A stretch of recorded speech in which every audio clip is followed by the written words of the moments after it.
खरं तर कोकणातील काहीच नेते जे पराभूत झाल्यानंतर त्यांना लढायची इच्छा नव्हती असे काही लोक शिवसेना सोडून गेले.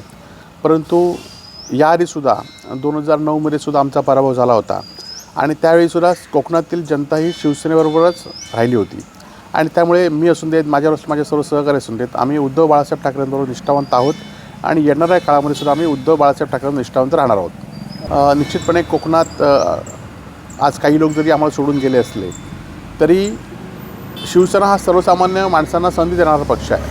आपण बघितलं असाल की आज जे लोकप्रतिनिधी आहेत ते कोण होते? सामंत, केसरकर, राणे हे त्यावेळी वेगवेगळ्या पक्षातून आलेले नेते आज पुन्हा एकदा दुसऱ्या पक्षात येऊन आज नेते बनलेले आहेत. आणि शिवसेना हा सामान्य कुटुंबातल्या लोकांना नेते बनवतो आहे.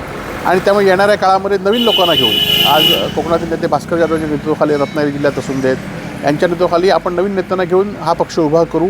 आणि निश्चितपणे उद्धवजींनीसुद्धा आता नेत्यांची बैठक लावली आहे. उद्धवजीसुद्धा कोकणाचा दौरा करणार आहेत आणि पुन्हा एकदा आम्ही नवीन उमेदीने काम या ठिकाणी निश्चित करून पुन्हा एकदा शिवसेनेला उभारी देण्याचा प्रयत्न आम्ही लोकांचे प्रश्न घेऊन लोकांसमोर जाणार आहोत. नाही, भास्कर जाधवांनी काय म्हटलं आहे की जे नाराज आहेत त्यांना आपण थांबवलं पाहिजे, ही भूमिका भास्कर जाधव काही स्वतःहून नाराज नाही आहेत. निश्चितपणे येणाऱ्या लोकांना घेऊन भास्कर जाधव लोकांना थांबवतील. ते आज नेतृत्व करत आहेत आणि त्यामुळे ज्या काही अडचणी असतील त्या उद्धवजींशी बोलतील आणि पुन्हा एकदा आम्ही काम करू.